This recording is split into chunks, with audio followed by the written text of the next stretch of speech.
Once the initial sync has completed from your connected platform, there are some configurations that are required to get your account started. From the Connections and Warehouses tab within Settings, you will see your connection along with all locations that have been synchronized from your connected platform. From within here, you can leave these enabled for analysis for each location, or you can disable locations which you do not require analysis to be performed on. We also do offer the opportunity to create combined warehouses should you wish to combine any of these locations to have an overall replenishment recommendation analysis. For more information on this, you can refer to our warehouse setup article, which is linked on the right-hand side. On the Users tab, you will be able to add and amend any current users on the account. There is no limit to how many users you can add to your Inventory Planner account. To edit permissions, click on the Edit option next to the required user account. You will be able to access and change the level of access that user has. By default, all new users will have full access. You can unselect this option and then see the categories of areas that can be restricted. Once you've made changes, you can use the Save Permissions option. In the Forecast section, this is where you set the default forecasting method for your account. This will affect all variants in the account by default.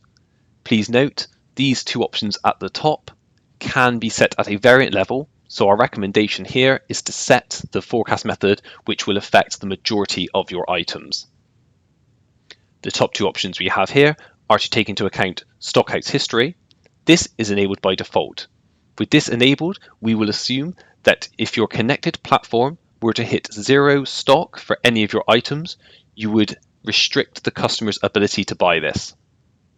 If you do accept back orders or pre-orders, we recommend that you disable this option. On the right-hand side, you can select the default forecasting method. We have three different methods that are available for selection. Our default is recent sales and trends, which will use the selected date range, which can be set here, to analyze the sales and come up with your forecast. We also allow you to set a trend count for the number of months which is set here. By default, this is 2, but you can increase this to make it less reactive. Our second method is last sales. Last sales will use the last number of days that is set within this field. Our recommendation here is anything from 7 days, 1 week, up to 60 days, 2 months. Our third option is seasonal. Using the seasonal option, we will look at the most recent 12 months of history and use that to come up with your forecast. Anything over this, we will then apply also a year-over-year growth or decline if we have seen this occur. You can also then restrict that year-over-year increase or decline depending on your preference. We do have an article that explains our forecasting methods in detail, which will be linked just below this video. When using a non-seasonal forecast, we also have the ability to apply a seasonal increase for non-seasonal products for Black Friday and Christmas periods, or Q4.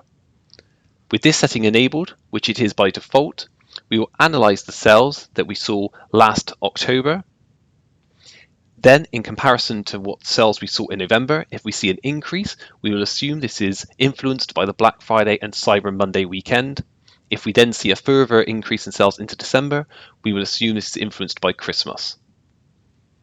If you wish to not use this, you can simply unselect this option. We also have the ability to exclude sales. By default, we will exclude sales for Black Friday and Cyber Monday, and also a week before Christmas.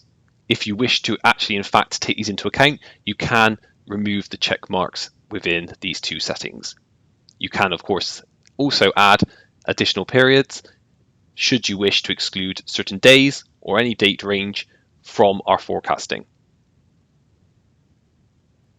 We also offer the opportunity to select a default replenishment value. As explained below, this will be a replenishment value for variants which have zero stock and no sales. This is good for new items that are coming into your business, which require an initial replenishment recommendation to order to allow you to then start to make sales. We also have a default minimum stock or safety stock. This is a static number which will be applied to your replenishment recommendation to ensure that you end your planning periods with the value that is set here.